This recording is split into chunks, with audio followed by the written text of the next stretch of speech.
ना आप ना रे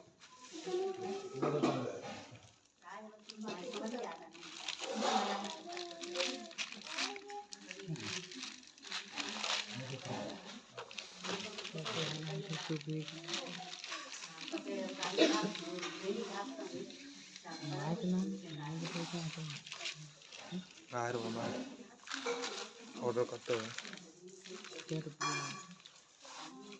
550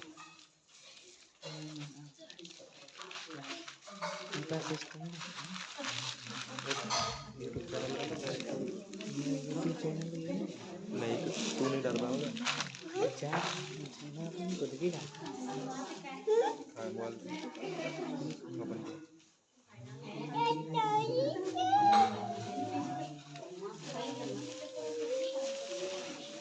कौन सा जवाब कैसे नहीं बात कैसे होने क्या लगा वो दूर की है हाँ वो कनेक्ट है दोनों की कनेक्ट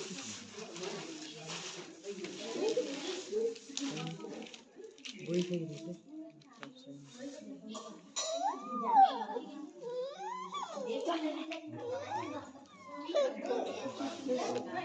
सरकार नहीं तो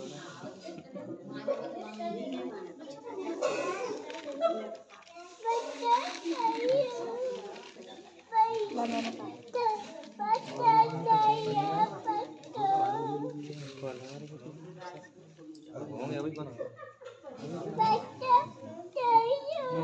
कभी तो कभी रोटी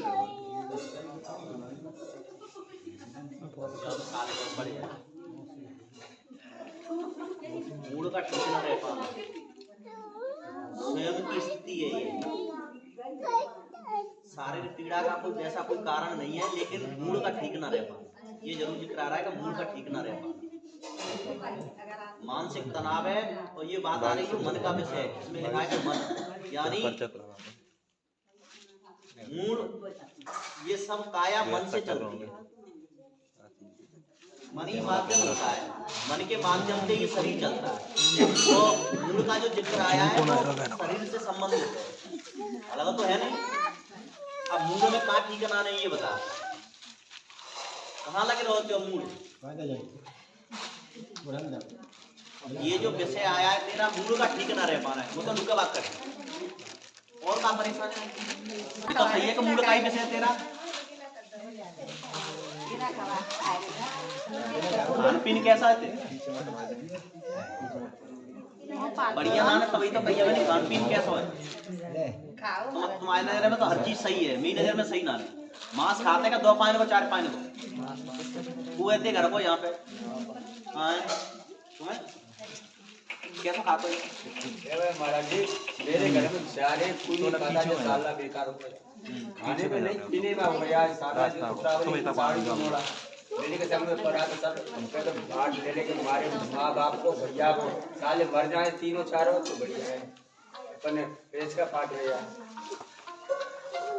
जिसकी स्थिति है और 24 घंटा पैसा चाहिए मुझे पैसा चाहिए अंदोलन पैसा चाहिए 17,000 17 पैसा नहीं दिया इसने मेरे खाते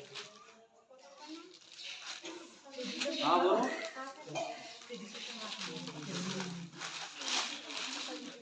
हाँ आश्रम से कौन बोल रहे हैं? हाँ मैं आश्रम से ये तुम आ गया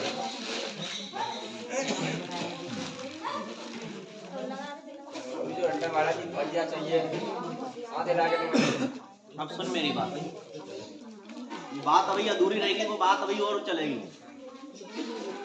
सुन जाते हैं ठीक है।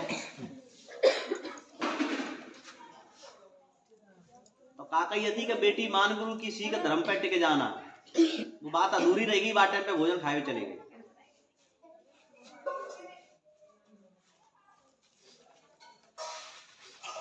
भाई क्या तुम्हारी पीड़ा अपनी पीड़ा है क्या? ससुराल पक्षों की तुम्हारी अपनी जिम्मेदारी नहीं बनती है क्या? वे माता पिता दुखी नहीं है जो तुम्हें बंधन यहां बांध के गए हैं, तुम्हें जो संस्कार मिले हैं, जीवन साथी मिला है, क्यों उसका सम्मान नहीं करते? क्यों घर में कलेश होता है? क्यों विपत्तियां आ रही हैं तुम्हारे यहाँ? कोई चीज की कमी नहीं है। वैसे तो ये कहा कि साहिब के दरबार में कमी कछू की ना है और बंदा मोए पावत नहीं चूक चाकरी माए। साहेब एक सर्वोपरि शब्द है, साहेब एक सम्मानी शब्द है, साधु एक हमसे ही नहीं कहते हैं। क्योंकि जीवन में ये बात आपकी समझ में अच्छे से आ जानी चाहिए। मैंने ये बात आज तक तुमसे क्यों नहीं कही, अब व्यक्तिगत तुमसे कह रहा हूं, अब तक नहीं कही तुमसे, लेकिन अब कह रहा हूं। रहनी आचरण, जब तक बाई व्यक्ति स्वयं अपने स्वभाव को नहीं बदलेगा तब तक व्यक्ति चरित्र को नहीं बदल सकता है।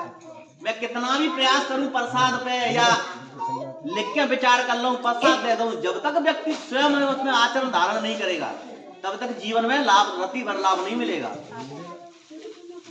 मुझे पता है कि परेशानियां घर में आ रही हैं, तुम्हारे नाम से जो बातें सामने आई है मेरे, काफी हद तक घर में कलेश है। हालांकि मैं उसने मेरे से कुछ नहीं कहा, लेकिन ये सत्य है कि घर में तुम्हारे में आपसी मतभेद बहुत है, लड़ाई झगड़े बहुत है। क्या कारण है इसका? क्या ऐसे लड़ाई झगड़े में ही तुम्हारा जीवन चला जाएगा? क्या ऐसे ही तुम्हारे संस्कार जोड़े हैं माता पिता ने? क्या इसीलिए जोड़े हैं क्या कि आप उनका सम्मान ना करें? बल्कि इसलिए तो जीवन, ऐसे तो जीवन नहीं चलेगा भाई। जीवन चलाने के लिए एक तो बात ये होती है कि अच्छा पति मिला है जीवन में, और जहां माता पिता संयोग जोड़ के गए हैं वो तुम्हें उनका सम्मान करना चाहिए, जैसा भी है, गरीबी हो या अमीरी हो, समान भाव से रहना चाहिए। गरीबी अमीरी यहां कोई वो नहीं है कि हम किसी को अमीर कर दे के कोई गरीब बना दे, नहीं। ये तो अपने अपने जीवन का कर्मों का जाल है, कर्म संस्कार है। और हो सकता है कि आज जो गरीब है कल अमीर होगा, और कल जो अमीर है वो गरीब होगा। ये तो जीवन का हाल है, लेकिन फिर भी परिवार तुम्हारा अच्छा है, कोई चीज की कमी ना है। भाई चर्चा ना करें, आप बिल्कुल चर्चा ना करें, कोई चीज की कमी नहीं है। फिर घर में कलेश क्यों होता है? क्या कारण है? या आस करके क्यों आते हैं आदमी? ये माता बहने आई है भैया, ये आस करके क्यों आए हैं कि यहाँ जा रहे हैं महाराज जी के पास, शायद दया का भाव है जाए, संकट टल जाए। एक तो होती है शारीरिक पीड़ा, एक होती है मानसिक पीड़ा, और एक होती है आर्थिक पीड़ा। आर्थिक पीड़ा उसे कहते हैं जो धन की कमी होती है, पैसे की, और शारीरिक पीड़ा जो होती है जो शरीर की पीड़ा है। मानसिक पीड़ा वो होती है जो मन से है। तुम मानसिक पीड़ा में हो, ना शारीरिक पीड़ा में, ना आर्थिक पीड़ा में। क्योंकि मैं मानता हूं कि ये चीज होती है, ऐसा नहीं कि तुम्हारे पास नहीं है, उपाधि है, जो कछु है, आए रहो तुम्हारे शरीर में, मुझे पता है, लेकिन वो विषय एक अलग है। सर्दी आ रही है, जैकेट को रूठेंगे, सूटर को रूठेंगे, ये घर में झगड़े होते हैं, ये होता है, मुझे पता है, ये बात सत्य है ये। और ये भी सत्य है कि जीवन में देखो, जहां दो बर्तन होते खटपट तो होती है, आप में भी होता है, होना भी चाहिए, ये नहीं कहता कि नहीं होना चाहिए, पर जरूरत से ज्यादा नहीं होनी चाहिए। आप जैसा जीवन साथी मिला है, अच्छे से मिलकर रहे, यही जीवन का सार है। मिट्टी भूल मिले पार की पार कदे लखाई। जब पार की संत मिल जाते तो बड़ी बड़ी भूल मिट जाते हैं। अब आप आज तक तुम्हारी भूल क्यों नहीं मिट पाई है? मैंने आपको कई बार विचार किया है कि मुझे समझ में आ रहा है कि घर में कलेश होता है तुम्हारे में। तुम्हारे माता पिता आए थे, क्या कहूंगा भाई 2-4 दिना में है भाई, काका ही गए तुम अंत कछु ये तो बड़ी बात कही होगी बिन्ने, या तोते नहीं कही होगी तो बेजा लल्ला ते कही होगी, लल्ला तो मैं दोष है। हालांकि मुझे कहूँ मुझे ना जाकर पता ना तुम्हारा पता, पर इतना पता है कि भाई समझ आएगा तुम्हें अच्छे ही गए होंगे कि अच्छे चलना। भाई सावन भादों में नदी बहते है ना, वो तेज बेग पे बहते हैं, और बामे को लकैया जब बह रही होगी नदी में तो तब तक बहेगी, तब तक किनारा नहीं मिलेगा। तुम्हें गुरु का आधार जब तक नहीं मिलेगा तब तक आगे ऐसे ही होगा। मैं तो तुमसे यही कह रहा हूं कि बेटी मान गुरु की सीख धर्म पे टिके जाना। तुम्हारा धर्म यही है कि सास ससुर की तुम्हें सेवा करनी चाहिए। पशु पक्षी जंगली जानवर किसी खानी में तुम्हें जन्म तो तब भी लेना पड़ेगा, लेकिन कर्मन के जाल से तो तुम नहीं बच पाओगे। अगर यही बात रही तो मुझे पता है कि तुम मन के मुताबिक बात है, ये सत्य है कि जो बातें आ रही है सब मन के मुताबिक आ रही है तुम्हारी। इसमें कोई मानंदी भूत प्रीत देवी देवता का माता का कोई आधार नहीं है, नहीं, ये विषय उसका नहीं है, ये विषय है तुम्हारा आपसी विचारों का। लड़ाई विचारों की होती है, ना कि शरीर की नहीं होती है। वे तुम में थाप दौड़ करे तो का मानेगा ही का? आपको माता पिता समझ आएंगे तो का तुम मानेगा ही का? जब तक आप स्वयं नहीं समझोगे तब तक ये भूल भ्रांति से आप नहीं निकलोगे। लड़ाई झगड़े करके रूठ के रहे हो, ज्यादा घर में कलेश हो रहा है तो वो घर नरक समान है, ये पक्का मान लेना। ना तो 2 वक्त की प्रेम से तुम रोटी खाए पा रहे, ना 2 खाए पा रहे। ये ऐसा कब तक चलेगा? स्वर्ग और नरक कोई स्थान नहीं है, दृष्टिकोण है। जहां सुख शांति समृद्धि बढ़िया पवित्र भाव से जीवन जी रहे हैं, आपस में प्रेम भाव से रह रहे हैं, वो जीवन